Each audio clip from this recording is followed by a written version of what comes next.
I will take the point slightly away.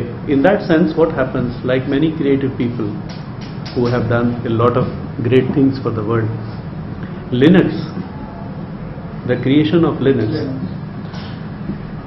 is based on a process of thought, knowingly or unknowingly, I don't know, but it's definitely based on that, in my view, that the world is going in a crazy process of trying to patent, trying to control everything. And there comes a guy and the group and the team and whatever with that, they say, let us reclaim that space back of the technology. Instead of fighting Microsoft and others frontally, they create something and they give you an alternative. An alternative that not only works, but it defeats the biggest guys of the world, who are made to bend on their knees and agree to that and follow that direction. Today Microsoft says whatever it says about open source, and look at their statements even 4 years ago. It is changing the world. When you make one website, today almost all the websites of government in India where you have to do some business transactions and work, they are tied to Microsoft. Why? That's where open source brings that real openness. Okay, you want to use Windows, you're free to do it. But why am I not free to do something else? Why I cannot go to MCA site or income tax site or other sites and run my digital signatures and other things based on whatever browser I want to do it? What big compulsion do you have to tie it to one technology?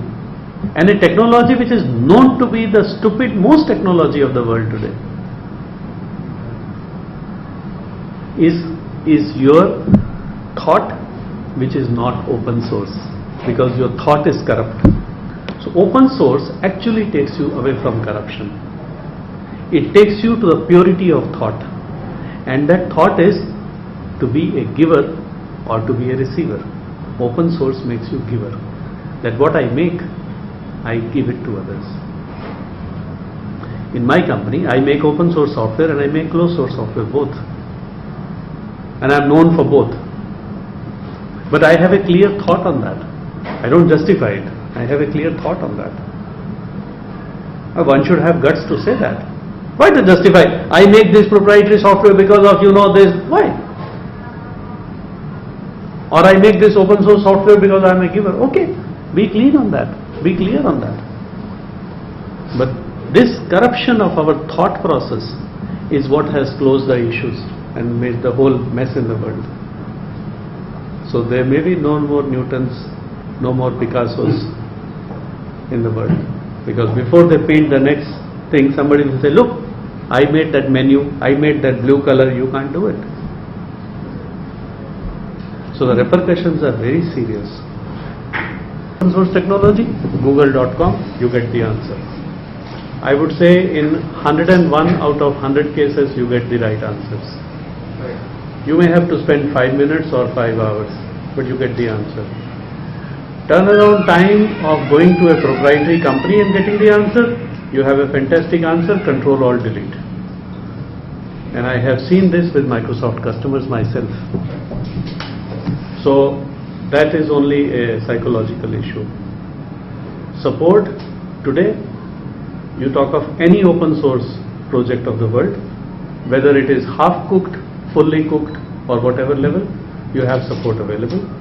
And I don't mind saying that if nobody in the world is able to give you support, I will give you support on that with the SLA that you want. No issues. Open source stacks, there are absolutely no problems. The problems are linked with the financial interests of the big companies involved. Nothing else. That's not a risk.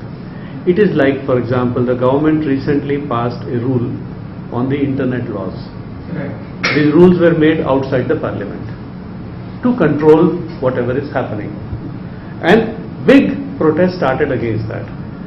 The government has recently agreed, we will discuss it. But look at the ridiculous thing that is happening. There is a dispute. They have agreed we will discuss it, but during the discussion they don't want to suspend it. That's true. is same with the open source perceptions. Somebody who's very powerful, like Microsoft and others, they spread all these FUDs. Open source is bad, this, that, all that blah blah blah. And all of us, because we go by the brand names. Today we live on the brand names. We don't learn things from our parents and teachers, we learn things from newspapers and TVs. One day we read, eating chocolate is horrible for life. Don't eat chocolates. For 1 week we don't eat chocolates. Then we hear, no, chocolate reduces cancer. I don't have cancer, nobody has cancer, we start eating chocolates. This is our learning level. That's why I said there will be no more Newtons. That's what in this world. When the news minister said that. Right? Yep. So with this level of learning, with this level of perception of brands that we have, we feel psychologically secure when a brand is involved.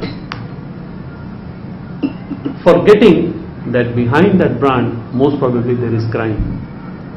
And that crime could be giving me actually a product which is bad for me. We don't want to judge it. So it's a psychological problem where interests are involved. Very interesting thing he said about the team. I'll give you my yesterday's experience. I'll not name the institution, a very large institution of Delhi, huge blade servers with Linux, Red Hat 5.4 server and all that installed. They invited me to install an open source software on that. I would have taken not more than 60 minutes to do it.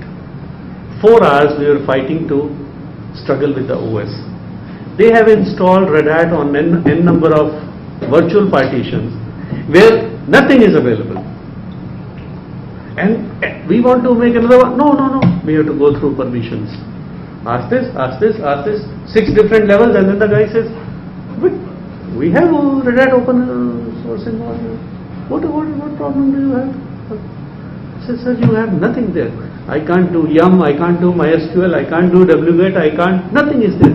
No, how come? Okay, we'll have a meeting on Monday, then we will see what is going on. So you don't need only open source. You need the right team. But I would insist on my point, you need the right mentality. What are we trying to do in our life? That is important, I think.